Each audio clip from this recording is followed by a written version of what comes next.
Aunque fueron presentados como los guerreros más honorables, muchos fueron obligados a convertirse en kamikazes. Algunos incluso fueron drogados antes de estrellar sus aviones contra el enemigo.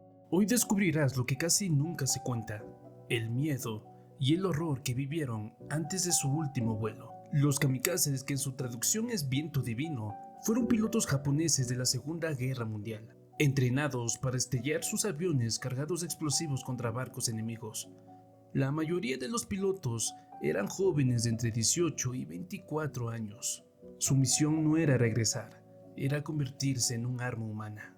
Pero, ¿qué lleva a un país a enviar a sus propios jóvenes a una muerte asegurada? A finales de 1944, Japón se encontraba desesperado. Las fuerzas de Estados Unidos habían ganado terreno en el Pacífico, y la resistencia japonesa ya no era suficiente para frenar el avance de los norteamericanos. Con la guerra en su punto más crítico y con el terror a la posible invasión de su territorio, el gobierno japonés decidió recurrir a medidas extremas: la creación de los kamikazes. La idea era simple, aunque aterradora: enviar pilotos suicidas para frenar al enemigo, incluso si eso significaba que Japón perdería miles de jóvenes en el proceso. Para entender la mentalidad japonesa de esa época, debemos hablar del código samurái, que estaba muy presente en su cultura. El Bushido enseñaba que la lealtad, el honor de uno y de la familia era lo más valioso, y que la muerte en combate era vista como el mayor acto de valentía y lealtad hacia el emperador. Preferían la muerte o el suicidio antes que admitir la deshonrosa derrota. Desde pequeños se les enseñaba que morir por el emperador era el acto más honorable. Negarse era una vergüenza pública para ellos y sus familias. Con esta mentalidad de honor y sacrificio profundamente arraigada, el reclutamiento de los kamikazes no fue presentado como una obligación, sino como un privilegio. En una sala de entrenamiento, decenas de jóvenes pilotos se alineaban firmes y con la mirada al frente. Un oficial japonés, con voz firme pero solemne, lanzó la pregunta que muchos temían escuchar: ¿quién de ustedes ofrecerá su vida por el emperador? Un silencio tenso invadió la sala. Nadie quería ser el primero en levantar la mano, pero tampoco el último. Uno a uno, casi temblando, los jóvenes comenzaron a alzar el brazo. No querían morir, pero el miedo a la vergüenza, a deshonrar a sus familias, era más fuerte que el miedo a estrellarse contra un buque enemigo. El entrenamiento de los futuros kamikazes era muy corto y brutal. Se centraban más en la obediencia y el sacrificio que en la habilidad de vuelo. Diariamente eran sometidos a castigos, como golpizas por errores pequeños, para eliminar cualquier miedo o duda. Querían formar hombres que no cuestionaran órdenes. Desde el primer día se les enseñaba que la muerte no era un castigo, sino un honor. Se recitaban textos del Bushido y diariamente se les decía frases como: muere por el emperador y vivirás para siempre. Cuanto más avanzaba la guerra, la desesperación de Japón aumentaba. Necesitaban que los reclutas estén listos lo antes posible, y por eso las prácticas de vuelo de los kamikazes solo duraban de entre 30 y 60 días. Solo aprendían lo necesario para despegar, maniobrar y estrellarse. Normalmente lo más complicado para todos los pilotos es el aterrizaje, pero eso no estaba en los planes de los kamikazes. Pero, ¿qué pasaba si se negaban? ¿Qué sucedía si estos jóvenes elegían vivir? La expulsión del ejército con deshonra era lo peor que podía pasarle a un soldado, y en casos graves lo ejecutaban por desobediencia o traición. Los desertores eran borrados del registro familiar. Era como si nunca hubieran existido. Con eso perdían su nombre, su linaje, su identidad como persona, y eran rechazados por su propia sangre. Y el castigo no solo iba dirigido a los desertores. Ser el padre, el hijo o el hermano de un cobarde podía marcar una familia por completo.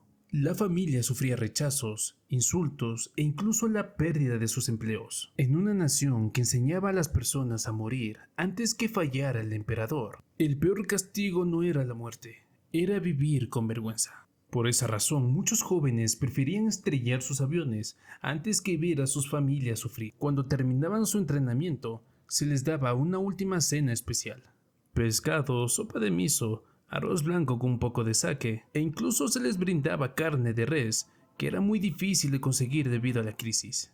Después del banquete venía el momento de escribir cartas. Cartas dirigidas a sus padres, hermanos o incluso a sus maestros. En ellas intentaban mostrar orgullo, ocultando el miedo, agradeciendo, despidiéndose y pidiendo que sean recordados como héroes. Para que te des cuenta de cuán brutal era la mentalidad japonesa, los superiores militares revisaban las cartas antes de ser enviadas para asegurarse que no haya indicios de miedo, crítica al gobierno o deslealtad al emperador. Los pilotos se levantaban muy temprano, en completo silencio.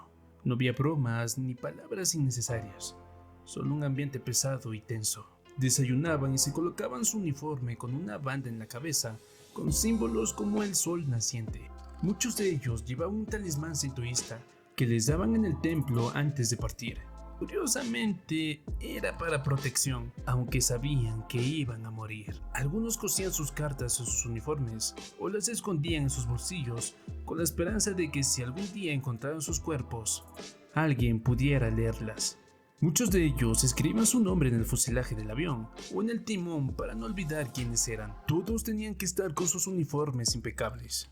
Había fotógrafos militares asignados para capturar sus sonrisas antes de subir al avión. Las fotos debían mostrar a alguien valiente, a un héroe dispuesto, nunca a un joven asustado. Esas fotos eran entregadas a sus familiares que estaban orgullosos de que su ser querido se sacrifique en nombre del emperador.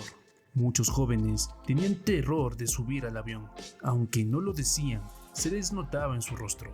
Eran drogados con anfetaminas o alcohol para reducir el miedo, aumentar la concentración o simplemente para que no dudaran en el aire.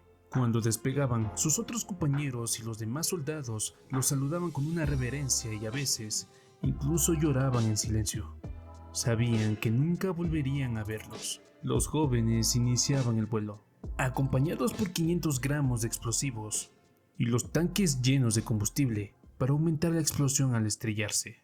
No eran dirigidos ni guiados desde tierra. Cada piloto era responsable de encontrar su objetivo y estrellarse. Las instrucciones se les daba antes de despegar. A veces iban acompañados por un avión que los guiaba hacia cierto punto, pero el piloto de este avión, en concreto, sí regresaba. Los kamikazes manejaban un Mitsubishi A6M Zero, un caza muy ligero con una velocidad máxima de 533 km por hora. El precio de este avión en la actualidad sería de $500,000.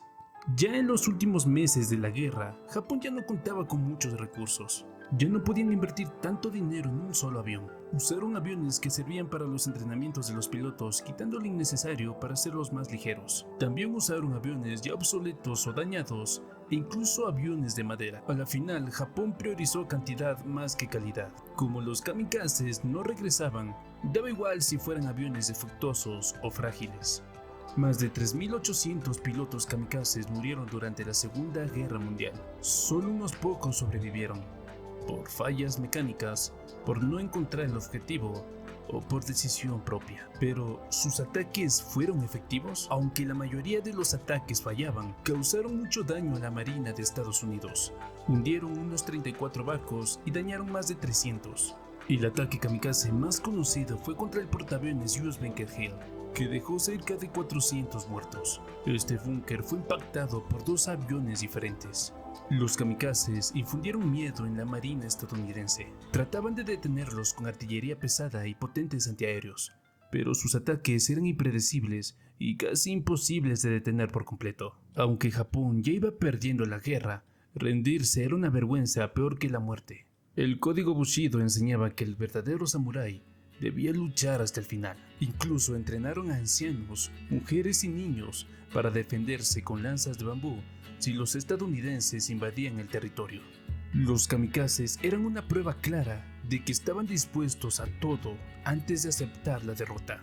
Estados Unidos, al ver que Japón no se rendiría fácilmente, lanzó 2 bombas nucleares sobre Hiroshima y Nagasaki. Japón ya estaba al borde de la derrota, pero con el daño devastador y el terror a una posible tercera bomba, finalmente se rindió. Miles murieron creyendo que su sacrificio era un honor. Otros murieron sin haberlo deseado. Y ahora la pregunta es, ¿valió la pena el sacrificio de tantos jóvenes kamikazes?